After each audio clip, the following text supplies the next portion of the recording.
नमस्कार दोस्तों, मेरा नाम रजनी है। मैं सूरत, गुजरात से हूँ। पीएमसी हरियाणा वीक पे मैं आप सभी का स्वागत कर रही हूँ। आज हम सब मिल रहे हैं मित्रता के एपिसोड में।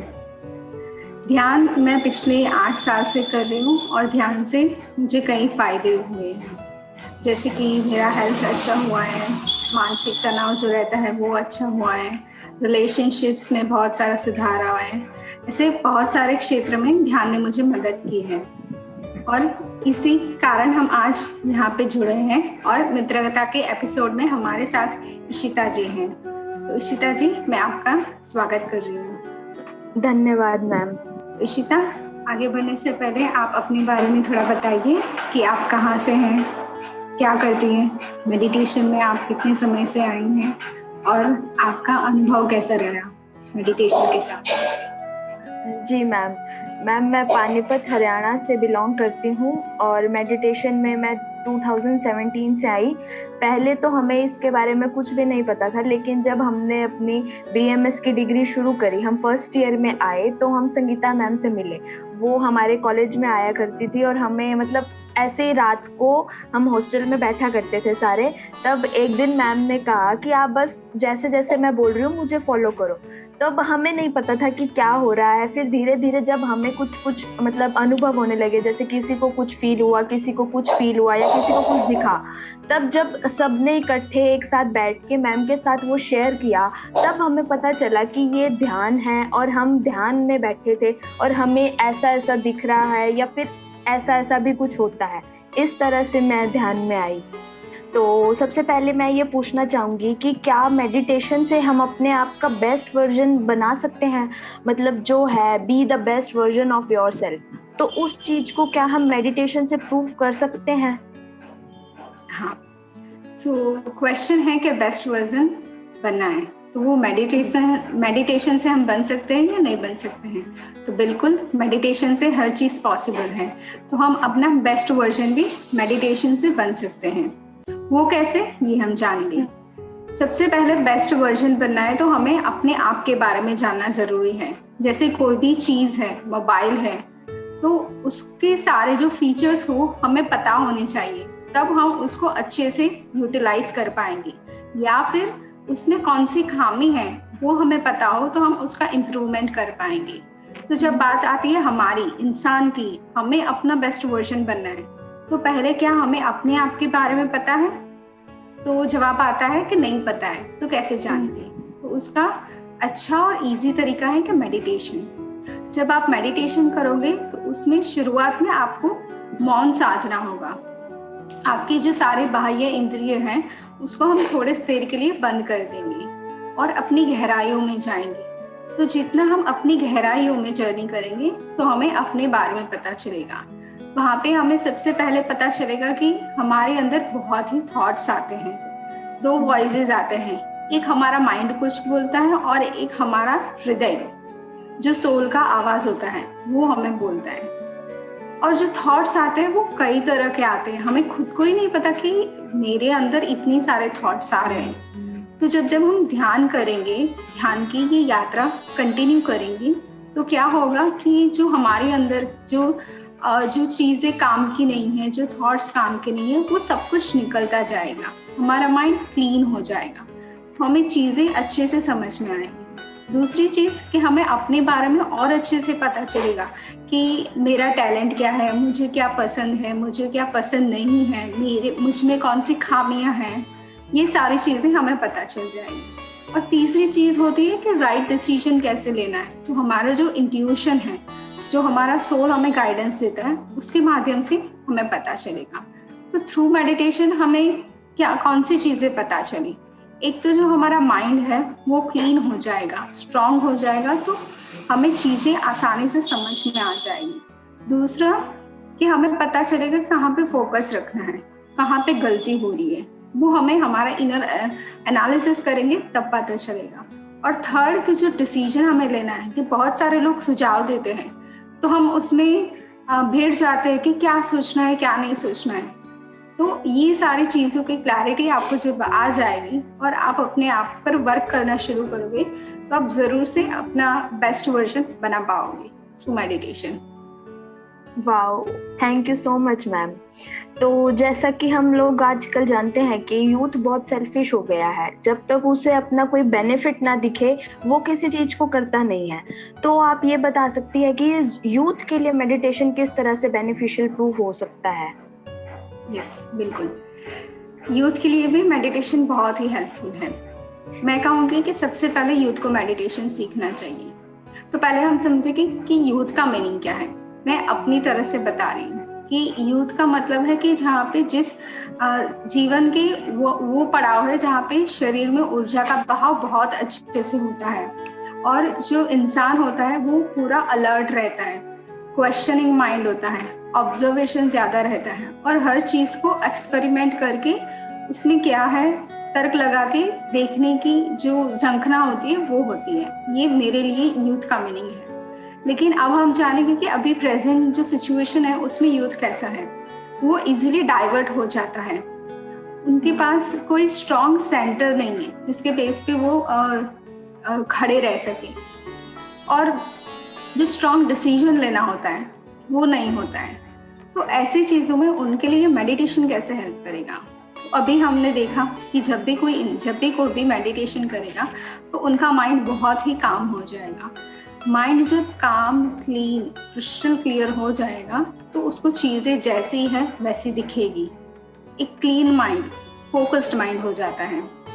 दूसरी चीज़, जब माइंड फोकस्ड रहता है तो वो डाइवर्ट नहीं होगा। तो यूथ जो अभी डाइवर्ट हो रहे हैं, इजीली कंफ्यूज हो रहे हैं, तो वो डाइवर्ट नहीं होंगे और कंफ्यूज भी नहीं होंगे। उनको पता चल जाएगा कि किस जगह पे उनका एनर्जी उन्हें डालना है, उनका फोकस किस चीज़ पे डालना है।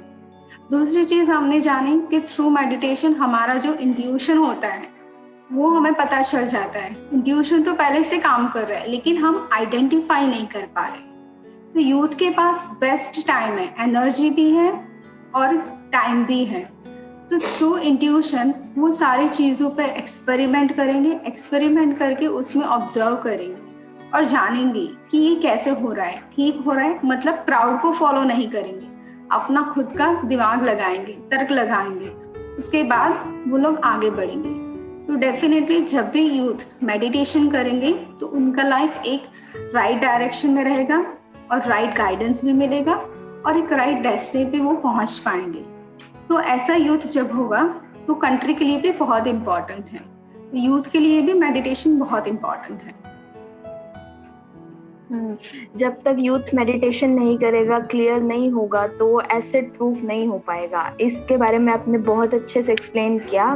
अच्छा, हम ये 3G 4G 5G डाटा तो सुन रहे हैं, नेटवर्क के स्पीड के मोड तो हम सुन रहे हैं। ये 5D कॉन्शियसनेस का क्या कंसेप्ट है? हेवन ऑन अर्थ और 5D कॉन्शियसनेस, ये आजकल सोशल मीडिया पे बहुत ट्रेंड में है। क्या आप बता सकती हैं कि ये क्या है और ये कैसे हम इसका लाभ ले सकते हैं? सो यहाँ पे हम समझेंगे दो वर्ड्स हैं, 5D और कॉन्शियसनेस। इसके बारे में समझेंगे। कॉन्शियसनेस यानी कि चेतना शक्ति, आम भाषा में कहें तो हमारी समझने की शक्ति। तो हमारी समझने की शक्ति कैसे बढ़ेगी, कब हमें चीज़ें अच्छे से समझ में आएगी। तो जैसे जैसे हमारे अंदर ऊर्जा का स्तर बढ़ता जाएगा वैसे वैसे हमें हर चीज़ अच्छे से समझ में आ जाएगी।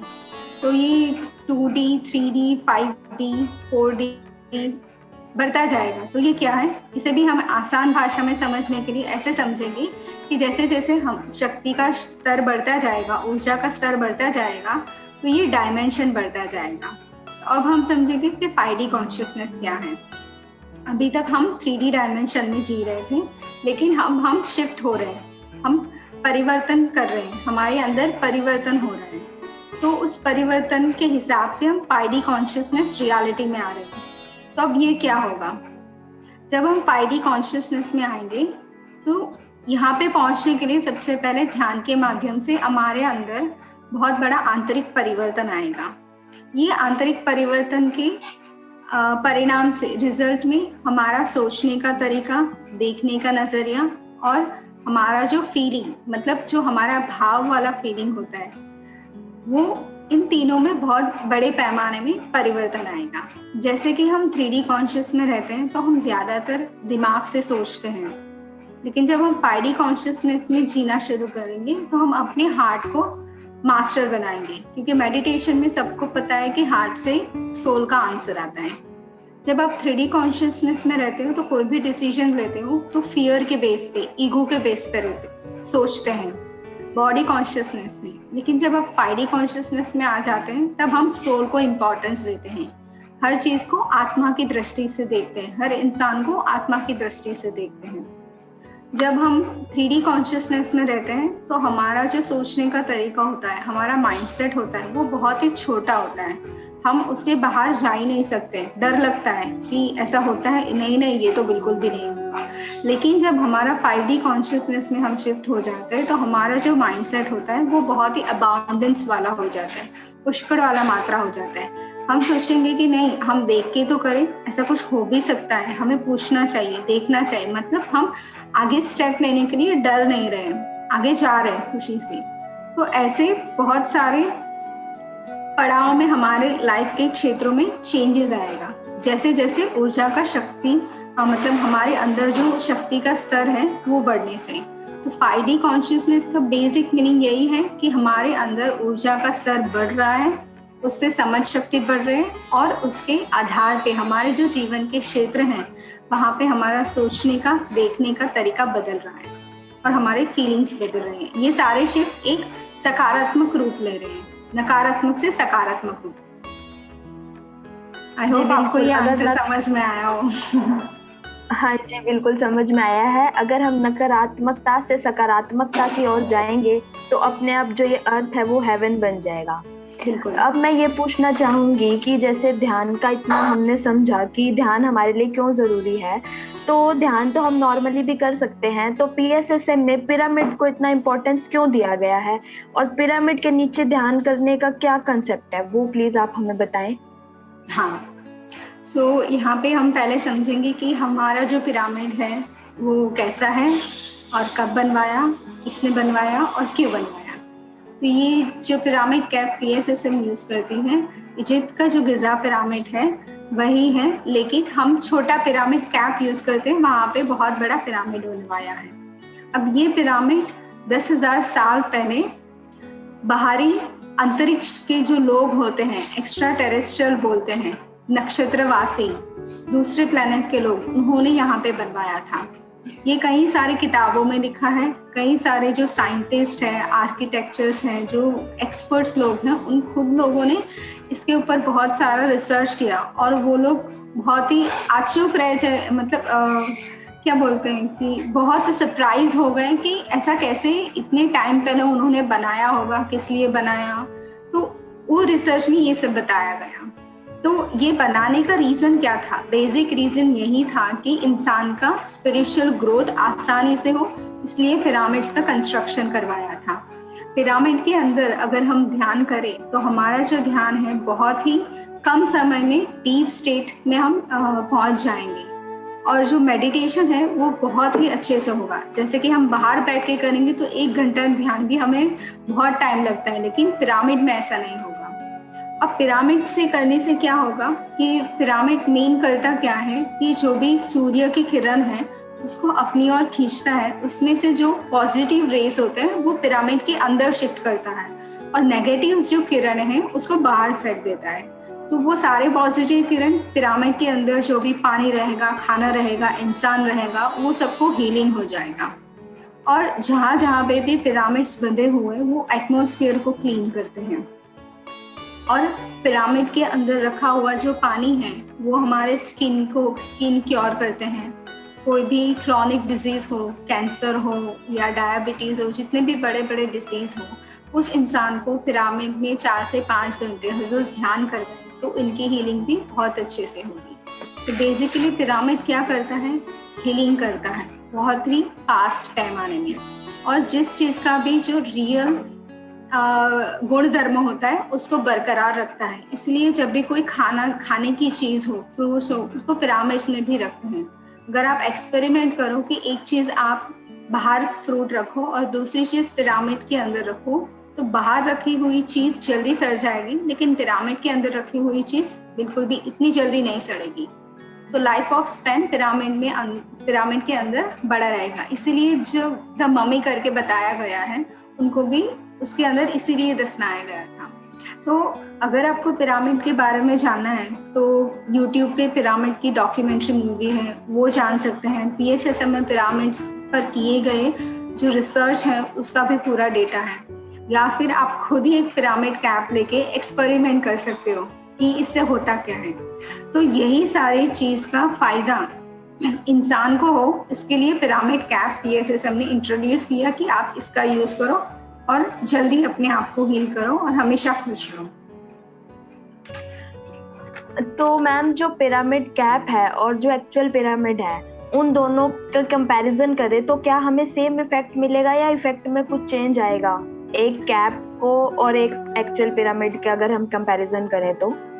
हाँ, अगर ऐसा हम कंपैरिजन करें तो जो उसका जो इफेक्ट है उसमें थोड़ा डिफरेंस रहेगा। हमें इफेक्ट, पॉजिटिव इफेक्ट जरूर मिलेगा, लेकिन अब छोटी चॉकलेट दूंगी तो मैं आपको छोटी चॉकलेट दूं और उसके सामने चॉकलेट केक दूं तो ज्यादा खुशी चॉकलेट केक से होगी क्योंकि वो बड़ा है। तो सेम एग्जांपल पिरामिड कैप और बहुत बड़ा वाला पिरामिड कैप लगाओगे तो थोड़ा टाइम आपको लगेगा, एनर्जी मिलेगी पर थोड़ा टाइम लगेगा। जबकि अब पिरामिड घर के ऊपर बंधा हुआ पिरामिड में बैठोगे तो डेफिनेटली वो बड़ा है तो एनर्जी एक मात्रा में बहुत सारा खींचेगा, तो आपको थोड़े समय में बहुत सारी एनर्जी मिलेगी। ये इसमें मैं अपना खुद का एक्सपीरियंस शेयर करती हूँ। सूरत में जो पिरामिड मेडिटेशन सेंटर है वहाँ पे इवेंट था, मेरी कजिन का एक घर है, तो हमने पूरा दिन बहुत सारा काम किया था, मतलब हर तरह का फिजिकल वर्क भी, लोगों को सेशन भी लिया। तो नाइट हो गया और हम बहुत थक गए थे। उस दिन मैं पीरियड्स में थी, तो पहली बार मुझे पिरामिड का एक्सपीरियंस हुआ। नाइट हम 2 या 3 बजे पिरामिड में सो गए थे और सुबह 6 बजे मैं उठी।